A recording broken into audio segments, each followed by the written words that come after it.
नमस्कार, स्वागत है आपका। आपके साथ मैं रीना झा बालियान। आज हम आपको मिलवाने जा रहे हैं एक ऐसी पर्सनालिटी से जो मिस उत्तराखंड 2018 रह चुकी हैं, जिन्होंने अपनी मेडिकल की पढ़ाई छोड़कर एक्टिंग में हाथ आजमा रही हैं, जो देहरादून से निकलकर माया नगरी मुंबई तक पहुंच चुकी हैं।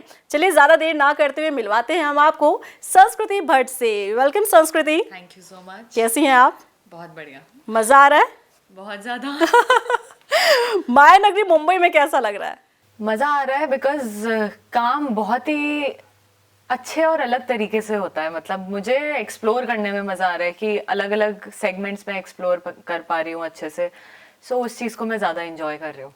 तो देहरादून से मुंबई तक का सफर कैसा रहा? यार काफ़ी अच्छा रहा। मतलब मुझे तो मज़ा आ रहा है अपनी पूरी जर्नी में, क्योंकि मैं फील कर पा रही हूँ कि मैं एज अ पर्सन ग्रो कर रही हूँ। ओके। वरना आप एक ही जगह रहते हो ना, आप स्टैग्नेंट हो जाते हो, आपकी ग्रोथ रुक जाती है। तो मुझे अच्छा लग रहा है। और जो ये सफ़र था ये भी काफ़ी अलग था। मुझे यहीं से मेरी पहली फिल्म मिली थी और मैंने यहीं उत्तराखंड में ही अपनी पहली फिल्म करी। यहाँ का जितना बेस्ट हो सकता था मैंने सब करके देख लिया। Now I am going to Mumbai. अच्छा संस्कृति, आपकी पहली मूवी आई सुमेरु 2021 आई थिंक। यस। कैसा रहा एक्सपीरियंस? पहली मूवी थी और पहली मूवी में एक डर होता है, एक अंदर से रहता है कि पता नहीं हम क्या करेंगे, कैसे करेंगे। कैसा एक्सपीरियंस था?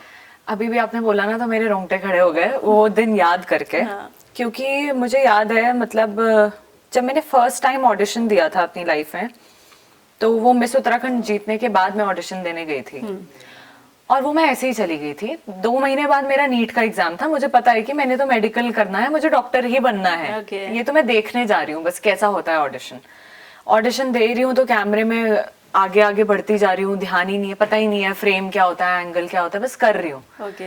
And I just gave the audition and I completely forgot about it. वो एक बस अंदर से ऐसा कुछ था कि ये करके देखना है क्या है बस। तो मैंने ऑडिशन दिया, देन दैट फिल्म हैपेंड।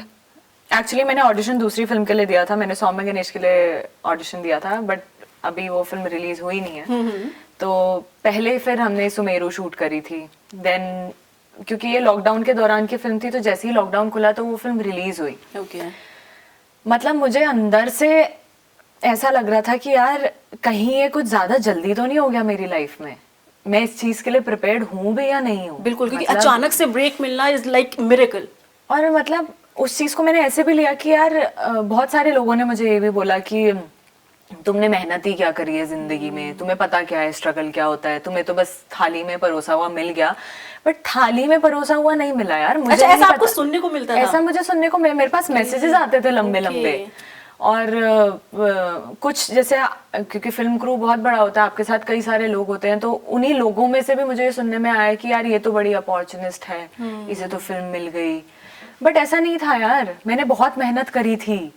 मैं आज भी कोशिश करती हूँ, अगर मैं किसी कैरेक्टर का ऑडिशन दे रही हूँ या कुछ भी कर रही हूँ, मैं कोशिश करती हूँ कि यार बेस्ट देना है। आप जितना कर सकते हो ना, आप भूल जाओ 2 मिनट के लिए जो आप हो। तो जब वो फिल्म भी रिलीज हुई तो ये सारी चीजें भी मुझे सुनने में आ रही थी, प्लस मैं मोटी भी थी। बहुत सारे लोग ये भी बोलते थे कि ऐसी भी कोई हीरोइन होती है तो कोई हीरोइन मटेरियल ही नहीं है। एक बहुत बड़े जर्नलिस्ट ने मुझे ये टैग दिया है कि Sanskriti Bhatt is not a heroine material. Okay. So ये सारी चीजें आज वो क्या कहते हैं आपको देखकर? अभी तो इनकाउंटर हुआ ही नहीं है उनसे। अच्छा। जिस दिन होगा ऐसे बात करेंगे तो बहुत अच्छे से बातचीत होगी हमारी। बट वो जो चीज थी ना, उन चीजों ने मुझे बहुत अफेक्ट भी किया था काफी लंबे समय तक। और उसी के चलते मैंने खुद की किताब लिखी थी, थैंक यू लाइफ के नाम से। और बिल्कुल, और कहते हैं कि हमारी लाइफ में ना हमारे दुश्मन होने बहुत जरूरी है, या नेगेटिव हमारे जो कमेंट्स बहुत ज्यादा जरूरी है, क्योंकि वो आपको किक करते हैं आगे बढ़ने के लिए।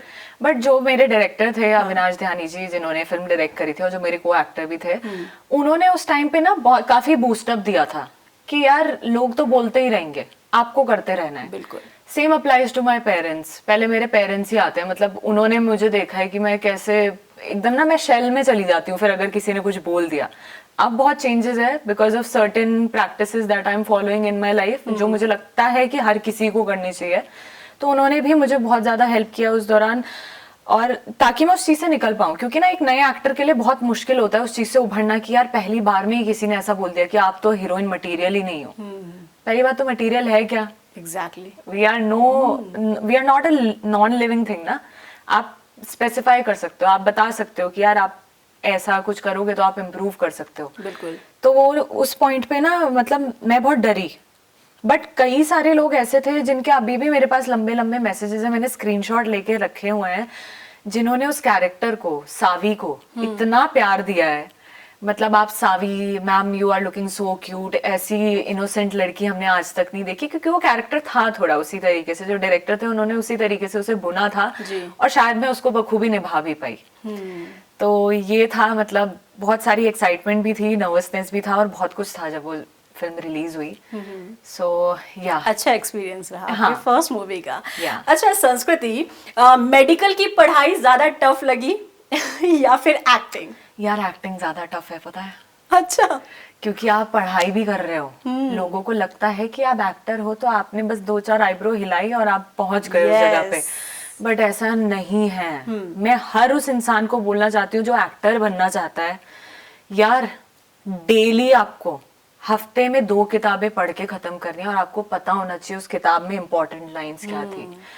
आप अभी मेरा बैग देखोगे ना, उसमें आपको बुक्स मिलेंगी और जिन बुक्स में हाईलाइटेड है लाइंस, जो लाइंस मुझे अफेक्ट करेंगी या मुझे एज अ पर्सन ग्रो करने में हेल्प करेगी, तो वो चीजें करना बहुत जरूरी है। और आप लोगों को लगता है एक्टर्स पढ़ते नहीं है, एक्टर्स बहुत पढ़ते हैं। जो भी दिग्गज कलाकार हैं उन्होंने इतनी पढ़ाई करी है, तभी वो उस चीज को ना इमोट कर पाते हैं अच्छे से। और मुझे ऐसा लगता है जो मेरा बेनिफिट रहा, क्योंकि मैंने मेडिकल की कोचिंग ली, तैयारी करी, एग्जाम दिया, तो अंदर से ना वो कॉम्पिटिटिवनेस भी थी। वो पता था कि यार ये वो तरीका आता है पढ़ने का शौक भी है। कभी ऐसा नहीं लगा कि यार प्रेशर हो रहा है, नहीं पढ़ा जा रहा, नहीं पढ़ना। मतलब मेरे पेरेंट्स इसी बात से सबसे ज्यादा खुश है, मैं पढ़ने में बहुत होशियार नहीं थी, I was a average student, but वो हमेशा ये कहते थे कि तू इतनी लेबोरियस है कि अगर मेरा दिमाग 50% है ना, तो उन्हें पता है कि ये 80% तो ले आएगी। वो मेरी मेहनत है। तो आज आप जितनी किताबें पढ़ रही हैं, तो क्या लग रहा है कि शायद मैंने मेडिकल की किताबें पढ़ ली होती तो शायद आज मैं सफेद कोट पहनकर पेशेंट को देख रही होती और यार सच्ची बात बताऊं ना, फाइनेंशियल स्टेबिलिटी होती। बिल्कुल, ये है।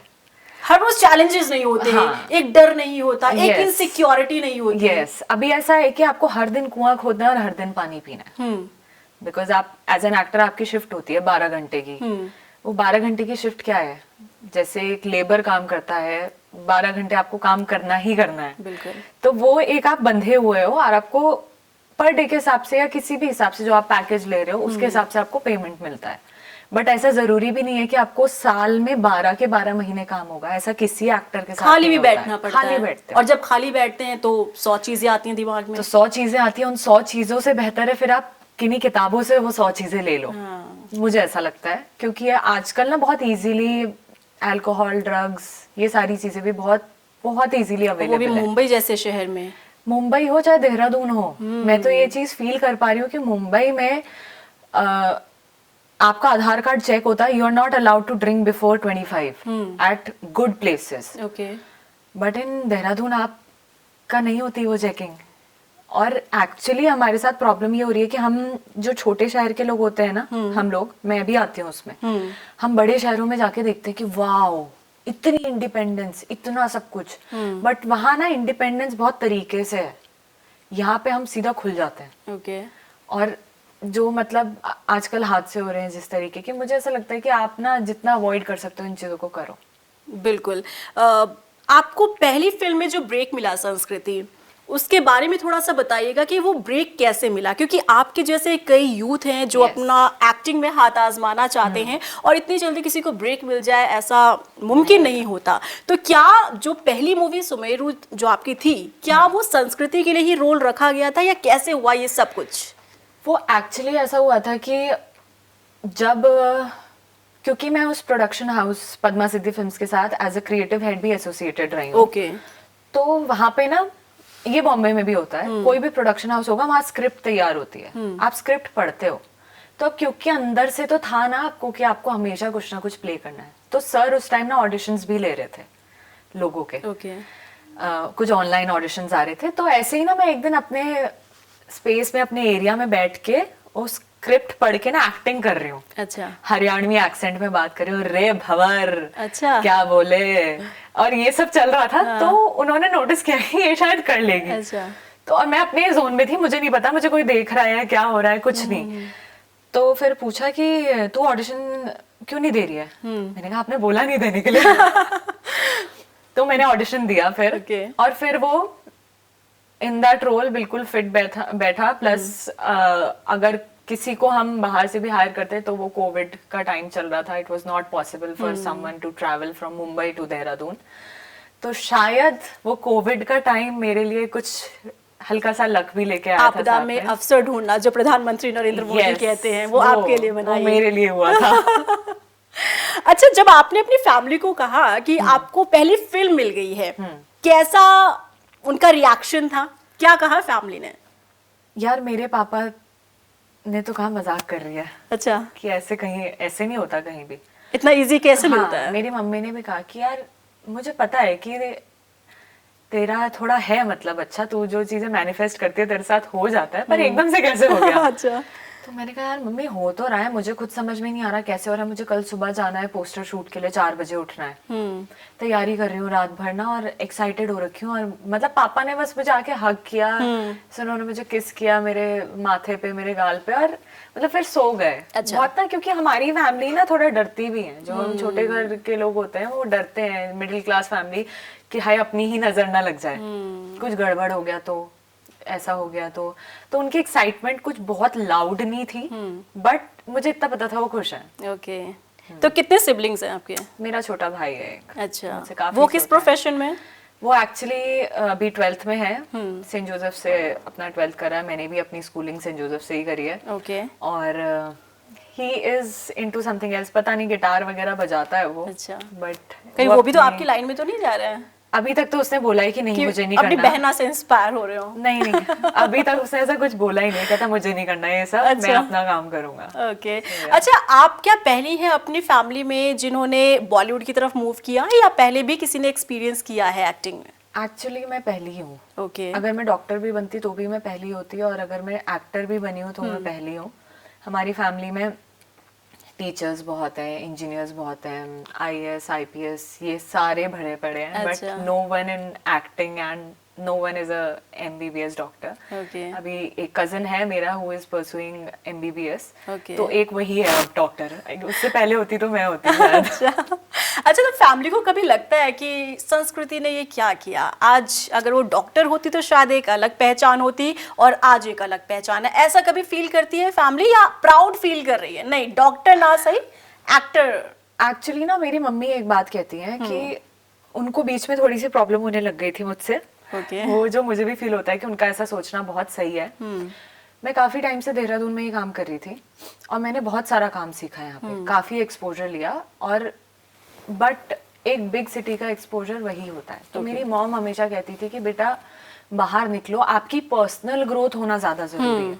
तो मेरी मम्मी अभी मुझसे खुश है कि मेरी बेटी पर्सनली ग्रो कर रही है। जैसे उनका कहना ये है कि आजकल सबसे ज्यादा स्कोप जिस करियर में है वो है ह्यूमैनिटी।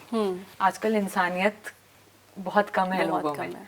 तो आपका सबसे ज्यादा स्कोप जिस करियर में है वो है इंसानियत। बिल्कुल। तो उसको पहले अच्छे से आप सीखो, बाकी सारी चीजें अपने आप होती जाएंगी।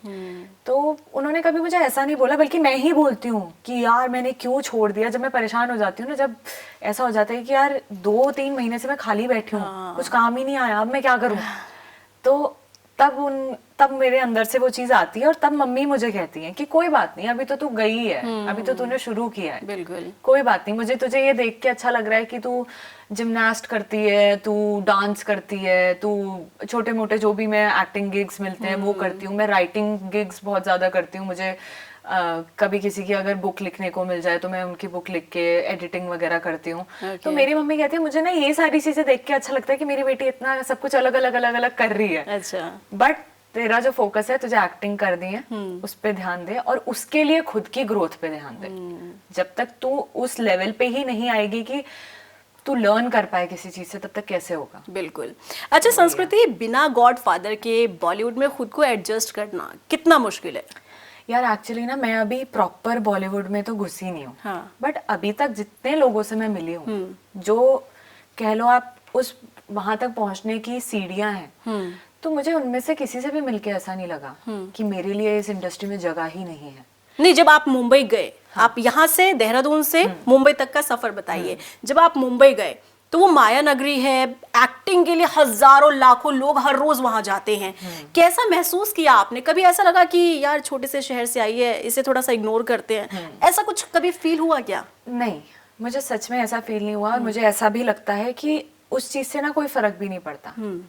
जो आप हो ना, आप चाहे कितने भी छोटे शहर से जा रहे हो, आपने अगर खुद को उस तरीके से बना लिया ना, आपका ऑरा ऐसा है कि आपके आगे 10 लोग आपको देख के स्माइल करें, आपके फेस पे वो सॉफ्टनेस है कि यार आप अच्छे से लोगों को ग्रीट कर रहे हो, लोगों से मिल रहे हो, तो आपसे कोई भी इस तरीके से क्यों सोचेगा? वो ना एक्चुअली क्या होता है, हम ही अपने अंदर कॉम्प्लेक्स बना लेते हैं। हमें ऐसा लगता है कि अरे यार कहीं ये ऐसा सोचेंगे, ऐसा तो नहीं होगा, बट ऐसा कुछ नहीं है। अगर आप अपने मन में नहीं सोचोगे ना, तो वो ज्यादा बेहतर है। मेरा सजेशन ये है, जितने लोग आप बॉम्बे जाना चाहते हैं, यार आप खुद में बहुत हो, आपको सिर्फ कुछ चीजें हैं जो अपने अंदर इम्प्रूव करनी है। पहले दूसरे में इम्प्रूवमेंट मत देखो, पहले खुद को इम्प्रूव करो। बिल्कुल। तो ये मुझे लगता है कि इस चीज ने मुझे बहुत हेल्प किया। अच्छा, आप देहरादून ज्यादा रहती हैं या मुंबई ज्यादा रहती हैं? मैं पिछले 1 साल से, अभी मतलब 2024 से ही अब मैं मुंबई ज्यादा रहती हूँ। ओके। देहरादून मैं तभी आती हूँ जब मुझे ऐसा लगता है कि थोड़ा रेस्ट चाहिए यार। ओके। क्योंकि वो शहर बहुत भाग दौड़ एंड वाला है। Family time. और हाँ, क्योंकि exactly. फैमिली से एक मोटिवेशन मिलता है, वही सुकून मिलता है।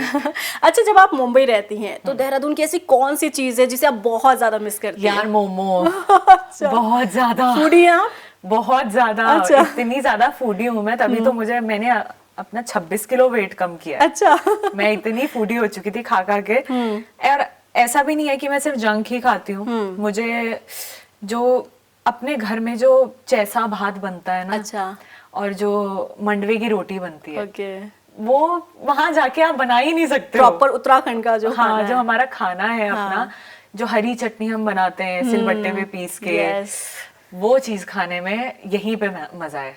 और अभी का जो सीजन है, मैं ज्यादा एक्साइटमेंट में पता है क्यों आई हूँ? हाँ। कि वो चकोतरा मिलेगा। यस। विद हरा नमक, धूप में बैठ धूप के। में बैठ के, क्योंकि बॉम्बे में तो बहुत गर्मी है। तो अपने साथ जब अभी मुंबई वापस जाएंगे तो क्या क्या पैक करवा के लेकर जाएंगे अपने साथ? यार मैं अपने साथ क्या क्या पैक करवा के ले जाऊंगी, एक तो मैं सनराइज बेकरी के रस ले जाने वाली अच्छा। हूँ, क्योंकि वैसे रस नहीं मिलते कहीं भी। पूरे भारत में नहीं मिलते। अभी फिलहाल मैंने जितना भारत भ्रमण किया है, कहीं नहीं मिलते। स्पॉन्सर्ड नहीं है। हाँ।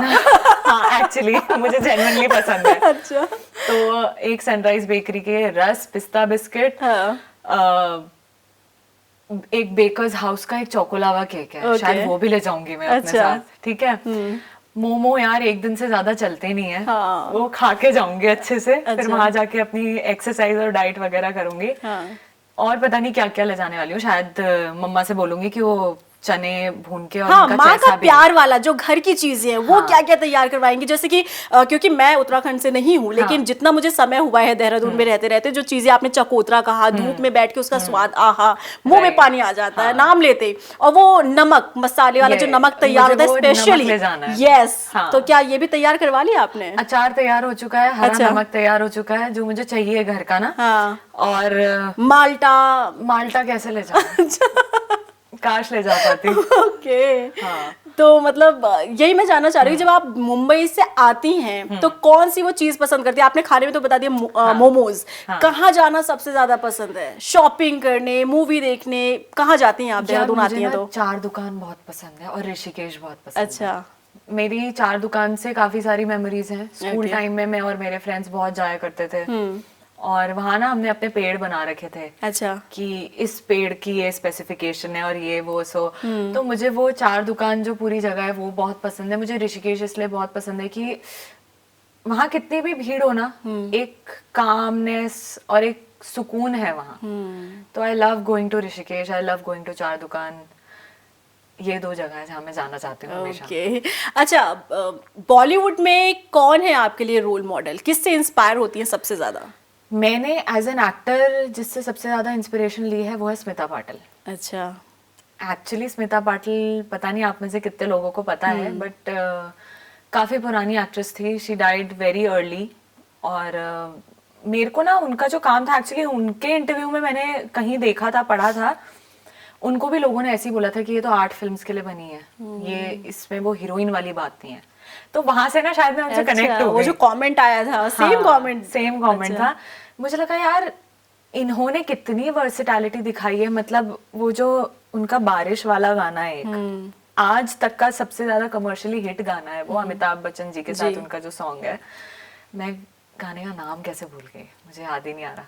और उसके अलावा जो उन्होंने 8 फिल्म्स भी करी हैं, दोनों में कितना कंट्रास्ट है, और एज एन एक्टर वो उन्होंने इतने कम समय में कितनी वर्सेटैलिटी दिखाई।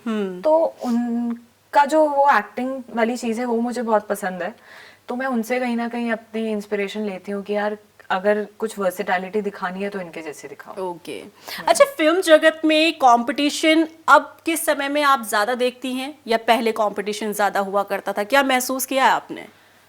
यार मुझे ऐसा लगता है कि सेम ही है, क्योंकि अब ऑनलाइन भी बहुत सारी चीजें हो चुकी है। तो अब एक्चुअली ऑनलाइन में तो अब ऑल ओवर इंडिया कहीं से भी आ सकता है ना। पहले लोग सिर्फ बॉम्बे तक ही सीमित थे। Yes. आपको जाना पड़ेगा बॉम्बे, आपको अपनी फोटोज निकाल के प्रोडक्शन हाउसेस में देनी पड़ेगी, आपको डायरेक्टर्स को अपनी फोटोज भेजनी पड़ेगी, प्रोड्यूसर्स को भेजनी पड़ेगी, जाकर वहां पे। और स्पेशली मुंबई जाना होता था ऑडिशन देने के लिए। अब तो आप घर बैठे कहीं से भी ऑडिशन अभी मेरे पास ऑडिशन आ रखा है, मुझे भेजना है वो ऑडिशन घर जाके। तो ये इतनी सुविधा है कि मैं आज घर पे रह के वो भेज पा रही हूँ ऑडिशन, वरना तब तो अगर पहले की बात करो, जब मैं शायद बहुत ही छोटी रहूंगी तब तो बहुत मुश्किल था। और इसी से मुझे ऐसा लगता है कि OTTs वगैरह भी हैं खुले हुए, अपॉर्चुनिटीज ज्यादा हैं, बट लोग भी उतने ही हैं। It is the same ratio जितना पहले था। अच्छा, कभी इनसिक्योरिटी फील होती है? क्योंकि अब के समय में सोशल मीडिया है, सोशल मीडिया में हजारों लोग एक्टिंग करते हैं, कई डायरेक्टर्स जो हैं, प्रोड्यूसर्स हैं, देखते हैं, रील्स देखते हैं, तो ऐसे में बहुत सारे ऐसे एक्टर्स मिल भी जाते हैं। तो हर रोज चैलेंजेस भी है, हर रोज रिप्लेसमेंट भी हो रहे हैं, तो इनसिक्योरिटी फील होती है कभी? यार मुझे ऐसा लगता है कि ना मुझे इनसिक्योरिटी नहीं होती है, अब इस बात की मुझे इनसिक्योरिटी होने लग गई है। अच्छा, कि मुझे टेंशन ही नहीं होती है ऐसी। मुझे ऐसा मतलब ना मुझे कभी ऐसा नहीं लगा कि ये मेरे हिस्से की कोई चीज मुझसे दूर चली गई। वो नहीं रहा होगा मेरे लिए, कुछ और है। अगर मैं एक्ट्रेस नहीं भी बनी ना बहुत बड़ी, मुझे ऐसा लगता है कि मैं एज अ पर्सन इतना ग्रो करना चाहती हूँ अपनी लाइफ में कि यार कोई भी देखे ना तो 4 लोग मुड़ के मुझे देखे कि यार इसमें कुछ बात है। आप ऐसी पर्सनालिटी बनो, वही तो बात है ना सारी, कि आपको एक ऐसी पर्सनालिटी बनना है कि आप इन्फ्लुएंस कर पाओ 1000 लोगों को। तो वो मैं चाहती हूँ खुद से, और मेरे को ना वो इनसिक्योरिटी ऐसे फील नहीं होती। हाँ, मुझे एक चीज ऐसी कई बार ही लगती है कि यार जो एक्टर्स है ना, जो जेन्युइनली एक्टिंग पे बहुत ज्यादा ध्यान देते हैं, जैसे मैं आपको कह रही हूँ हफ्ते में 2 किताब पढ़ो, तो मुझे उनके बीच में टाइम नहीं मिलता कि मैं रील बनाऊं। ओके, मेरे से नहीं होता वो, जिस पे आप फोकस कर रहे हैं उसी पर आपका फोकस रहता है। हाँ, मैं नहीं कर सकती वो कोई गाना लगा के। मैंने ट्राई किया बट मुझसे ना हुआ नहीं बहुत ज्यादा, क्योंकि मैंने ना एक्टिंग को दूसरे पॉइंट ऑफ व्यू से समझा। मैंने इस पॉइंट ऑफ व्यू से समझा कि यार कोई डायरेक्टर होगा तो वो किस तरीके से समझेगा। आजकल मुझे ऐसा लगता है कि एक्चुअली हमारी ऑडियंस भी तो उन्हीं लोगों को देखना चाहती है जिनको वो देख रहे हैं, जिनका उन्हें पता है कि इनकी फेस वैल्यू है। तो वो चीज तो ऑडियंस पे भी डिपेंड करती है कि आप रेडी हो नए लोगों को देखने के लिए, तो तभी लोग हमें अप्रोच करेंगे ना। अदरवाइज रील्स और उन पे फॉलोअर्स के बेसिस पे तो आपको हर दिन आ जाता है मैसेज कि इतने फॉलोअर्स हैं तो आपको हम ये ऑफर दे सकते हैं। तो वो है थोड़ा। अच्छा, तो एक्टिंग को आपने फुल टाइम अपना प्रोफेशन चूज कर लिया है या फिर अभी भी थोड़ा सा एक माइंड में किसी कॉर्नर में है कि नहीं इसे पार्ट टाइम रखते हैं और करते कुछ और है? अभी भी कुछ ऐसा? अब तो फुल टाइम हो चुका है। अच्छा, उसके अलावा मैं राइटिंग करती हूँ। मैं एक्टिंग में मैं जैसे एकदम से कुछ भी नहीं करती, बहुत सोच समझ के करती हूँ कि यार जो चीज थोड़ी जिसका कुछ वेटेज हो, या जहाँ पे लोग ऐसे हो कि आपको खुद से ऊपर देखो तो ऐसा लगे कि यार मेरे ऊपर कितनी सारी सीढ़ियां हैं अभी जो मुझे चढ़नी है। Don't look down upon people. आप हमेशा जितना ऊपर की तरफ देखोगे ना, आप उतना ग्रोथ के लिए और मतलब अंदर से आपके लालसा रहेगी कि आपको और ग्रो करना है। तो अभी रिसेंटली मैंने एक ऐड किया बॉम्बे में थम्स अप के लिए विद आमिर खान सर, और जो डायरेक्टर थे वो अद्वैत चंदन है, जिन्होंने सीक्रेट सुपरस्टार और लाल सिंह चड्ढा डायरेक्ट करी है। तो वहाँ मेरा एक्सपीरियंस बिल्कुल अलग था, बल्कि वो फिल्म भी नहीं थी, वो ऐड था। बट आप उन लोगों के बीच में रह के ना, आप अगर एक अच्छे एक्टर और ऑब्जर्वर हो तो आप ना देख देख के ही सीखोगे। यार ऐसा कुछ अच्छा लग रहा है, या ऐसा क्या किया इन्होंने, ये कुछ अलग सा था। तो मैं ना वही देख रही थी सेट पे। एक्चुअली मुझे खुद नहीं पता मैं क्या एक्टिंग करके आई हूँ, बट मेरे को जो देख के सीखने को मिला है ना, वो मतलब मैं एक्सप्लेन ही नहीं कर सकती किसी को क्या था वो। अच्छा, आप एक एनजीओ भी रन करती हाँ हैं। जी। क्या है ये एनजीओ, कैसे काम करता है, कुछ बताएं आप इसके बारे में। सो ये एनजीओ है उषा एक किरण संस्थान के नाम से, और उषा मेरी दादी का नाम है। ओके। तो एक्चुअली मैंने ये एनजीओ 10th क्लास में ही स्टार्ट कर दिया था, अच्छा। क्योंकि जब मेरी दादी की डेथ हुई तब मैं 8th में थी। Okay. और मैं अपने पेरेंट्स से भी ज्यादा अपनी दादी से अटैच्ड हूँ, ओके। आज तक भी। अच्छा, तो आज दादी भी साथ में रहती थी? हाँ, साथ में रहती थी। और मैं आज भी मतलब अपने बर्थडे वाले दिन अगर मैं किसी इंसान को याद करके रोती हूँ तो वो मेरी दादी है। तो जब उनकी डेथ हुई तो मेरे दिमाग में ना ऐसे आया कि यार इनके नाम से मुझे कुछ करना चाहिए। तो फिर मैंने वो एनजीओ का थॉट लाई अपने दिमाग में, और फिर मैंने कहा कि मम्मी एक एनजीओ हम खोलेंगे दादी के नाम से। And then it started working, जो कि वुमेन एम्पावरमेंट और जो अंडर प्रिविलेज्ड बच्चे हैं उनके आगे कल्चरल और आर्ट एक्टिविटीज प्रमोट करता है। क्योंकि आज की डेट पे उन बच्चों को भी पता होना चाहिए कि यार अगर कोई लड़की घर में बैठ के क्राफ्ट का काम कर रही है वो उससे भी अर्न कर सकती है। yes. उसे बार बार जाके झाड़ू पोछा करने की जरूरत नहीं है। मे बी ये उसके लिए और ज्यादा क्रिएटिव चीज हो। झाड़ू पोछा करना कोई गलत बात नहीं है, बट औरों के पास वो ऑप्शन ही नहीं था ना, इसलिए उन्होंने वो ऑप्शन लिया। yes. इनके पास अगर हम इनको ये ऑप्शन दे दें, उन बच्चों को पता हो कि यार मैं डांस सीख लूं तो शायद कल दिन मैं अपनी डांस क्लास रन कर सकती हूँ। मैं अपने ही मोहल्ले में 10 स्टूडेंट्स को अगर सिखा रही हूँ, आप 500-500 रुपए हर बच्चे से ले रहे हो, तो आपका घर चलेगा ना। तो ये सारी चीजें मुझे ऐसा लगता है अवेयरनेस होनी चाहिए सोसाइटी में, और कल्चरल एक्टिविटीज को लेके। जी। तो कहाँ चलता है आपका ये एनजीओ? हम लोग अभी तो घर से ही कर रहे हैं। अच्छा। बट जैसे केवी है और जो हमारा उत्तराखंड का एजुकेशन डिपार्टमेंट है, उनकी तरफ से भी हमें काफ़ी प्रोजेक्ट्स और अप्रूवल मिले हैं। तो जैसे मेरी मदर है वो क्राफ्ट और आर्ट में है। Okay. तो उन्होंने अभी रिसेंटली ऑनलाइन एक ऑल ओवर इंडिया के लिए ऑल द केवीज, उनके बच्चे ऑनलाइन भी थे और 150 बच्चे सामने भी बैठे थे। तो उनको एपन आर्ट और ये सारी चीजें एक्सप्लोर करवाई कि मतलब आप दिवाली का टाइम है, आप कैंडल्स कैसे बना सकते हो, आप ये चीजें कैसे कर सकते हो। तो वो मेरी मम्मा ने उनको करवाया था। जो कि हाँ ऑब्वियसली हम डिस्कस करते हैं कि ऐसा कुछ है, क्योंकि मैं बॉम्बे में हूँ तो मैं एकदम से नहीं कर पाती हूँ। जैसे मेरा प्लान था कि यार मैं कभी एक्टिंग क्लासेस भी लूँ, क्योंकि मैंने अपना एक्टिंग कोर्स किया है बैरी जॉन सर से। अच्छा। तो बैरी जॉन सर जो है वो he is the acting coach for one of the best actors in India. Manoj Bajpayee ji, Shahrukh Khan, ये सारे उनके स्टूडेंट्स हैं। तो मुझे मौका मिला कि मैं पर्सनली उनसे सीख पाऊँ। अच्छा। तो मैंने उनसे क्लासेस ली। तो ये क्लासेस आपने कब ली? जब आप मुंबई में आपको काम मिलने लगा तब? हाँ मतलब जब मैं गई मुंबई तो मैंने क्लासेस इसलिए भी ली कि यार आपको पहले ही काम मिल गया था ना, आपने प्रैक्टिकल नॉलेज देख ली है। यस। अब थ्योरेटिकल नॉलेज कैसी होती है, आप उससे और थोड़ा ब्रश अप हो पाओगे। तो उनसे मैंने क्लासेस ली थी। तो मुझे वो भी लगता है कि मैं कभी ऐसा कुछ भी करूँ, कुछ वर्कशॉप्स लूँ यहाँ पे बच्चों के साथ या किसी के भी साथ, तो वो भी एक एड ऑन चीज हो जाएगी। कि तो कभी मौका मिला देहरादून में वर्कशॉप? नहीं, अभी मैंने करा ही नहीं है, उस सेगमेंट पे एक्सप्लोर ही नहीं करा। अभी मेरा मेन यही है कि डांस, आर्ट, ये सारी चीजें, प्लस कुछ अगर मैन्युफैक्चर करना होता है, छोटी छोटी चीजें। दिवाली के टाइम पे जैसे हमने कुछ दियाज बनाए थे तो उनके लिए हमने कुछ लेडीज को बुला के फिर जितना भी होता था all of it goes to them. Okay. तो इस तरीके से हमने किया था। अच्छा, आप सोशल मीडिया पर कितनी एक्टिव रहते हैं? क्योंकि देखिए सोशल मीडिया का जमाना है। हाँ। तो संस्कृति जो देहरादून से मुंबई पहुंच गई है, क्या सोशल मीडिया पर एक्टिव रहती है? एक्चुअली नहीं रहते हो। अच्छा। बहुत कम चलाती हूँ इंस्टाग्राम, फेसबुक वगैरह। हाँ देखती रहती हूँ क्या क्या चलता है, बट ना मुझे ऐसा लगता है कि ये करूंगी ना मैं अपने एक्चुअल गोल से भटक जाऊंगी शायद। अच्छा। क्योंकि आप इस चीज में बहुत ज्यादा एंगेजमेंट है। आप एक बार घुस गए तो आप निकल नहीं सकते फिर उस चीज से बाहर। घंटों घंटों लग जाते हैं, आप फोन को हाथ में लेके स्क्रॉल कर रहे हो। एक रील बनाने में बहुत एफर्ट्स लगते हैं यार। मतलब मेरे को ऐसा लगता है कि आप फिल्म बना रहे हो ना, आप पर डे की वो 90 सेकंड्स की फिल्म बना रहे हो हर दिन, अगर आप रील बना क्योंकि रहे हो। कंटेंट क्रिएटर्स वो कर रहे हैं, इतनी मेहनत कर रहे हैं, and they are earning well. तो वो वही है, अभी मैं नहीं घुसी हूँ उस चीज में, क्योंकि मेरे को ना एक्चुअली सच में समझ में भी नहीं आ रहा है कि मैं क्या करूँ। मतलब अच्छा, मैं एक्टर हूँ, मुझे एक्टिंग, और मुझे इतना समझ आया है, यहाँ पे रहकर भी समझ आया था। जो मेरे डायरेक्टर थे वो भी मुझे हमेशा अप्रिशिएट करते रहे हैं, आज भी करते हैं। और बॉम्बे जाकर भी मैंने अपना जो फर्स्ट एड ही किया ना, तो यार डायरेक्टर और पूरे क्रू ने मेरे शॉट पे मेरे लिए तालियां बजाई। अच्छा।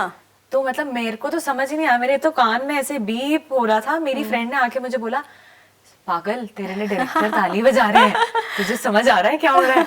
मैंने कहा नहीं यार, मैंने कहा कुछ समझ में नहीं आ रहा है क्या हो रहा है। हाँ। तो मुझे ऐसा लगता है मैं ना सबसे अच्छा काम वही कर सकती हूँ। अच्छा। It is just that I am waiting for the right place, right time, right opportunity, and उसके लिए मैं हर दिन प्रे करती हूँ, हर दिन मेहनत करती हूँ खुद पे। ओके। तो देखते हैं। अच्छा, आगे प्रोजेक्ट्स के लिए क्या प्लान्स हैं आपके? आगे यार अभी तक कोई भी प्लान नहीं है, क्योंकि ऑडिशंस मैं हर दिन देती हूँ, बहुत सारे ऑडिशंस देती हूँ। आपको अगर एक्टर बनना है तो आप खुद को पॉलिश करने के लिए हर दिन ऑडिशंस भी दो, चाहे छोटा ऑडिशन हो चाहे बड़ा ऑडिशन हो, आपको देना चाहिए। तो मैं वो ऑडिशन दे रही हूँ, इम्प्रूव कर रही हूँ। अब पता नहीं, जो प्रोजेक्ट आ जाए हाथ में, भगवान दे दे तो हो जाएगा। अच्छा, उत्तराखंड में भी कई फिल्में बन रही हैं, तो क्या यहाँ से अप्रोच किया गया आपको कि आप यहाँ की फिल्मों में काम कीजिए, कभी कुछ ऐसा? अभी तक तो ऐसा कुछ नहीं हुआ है, बट ऑब्वियसली मैं हमेशा, क्योंकि अगर आप एक्टर हो तो आप हर सेगमेंट में एक्सप्लोर करना चाहते हो, रीजनल सेगमेंट हो चाहे बड़ा इंटरनेशनल सेगमेंट हो। सो अगर कोई भी प्रोजेक्ट होगा सो व्हाई नॉट। अच्छा, उत्तराखंड में आप फिल्मों को लेकर क्या स्कोप देखती हैं? स्कोप तो बहुत है, बट वही है कि मतलब मुझे ऐसा लगता है कि जो मेहनत हम लोग करते हैं ना, उसमें मुझे ऐसा लगता है कि शायद थोड़ा सा डायरेक्शन वाइज ना हम राइट डायरेक्शन से थोड़ा पीछे हैं अभी। कई बारी कुछ चीज़ें ना मिस आउट हो जाती हैं, मुझे ऐसा लगता है लैक हो जाते हैं हम कुछ चीज़ों में। वो भी मुझे ऐसा लगता है कि it's just a matter of time, time के साथ वो भी सब, क्योंकि इंसान अपनी गलतियों से ही सीखता है, समझता है। बिल्कुल। तो शायद वो चीजें करते करते करते समझ में आ जाएंगी। बॉम्बे भी पहले दिन से बॉम्बे नहीं था ना, धीरे धीरे बना, बिल्कुल टाइम लगा उसमें। ऐसे ही देहरादून में, उत्तराखंड में भी टाइम लगेगा, बट हो जाएगा, क्योंकि लोग बहुत एफर्ट्स डाल रहे हैं अब यहाँ पे, करना चाहते हैं, मतलब कि ऐसा कुछ हो। हमारी गवर्नमेंट इतनी अच्छी सब्सिडी दे रही है, बाहर से लोग आ रहे हैं शूट करने के लिए।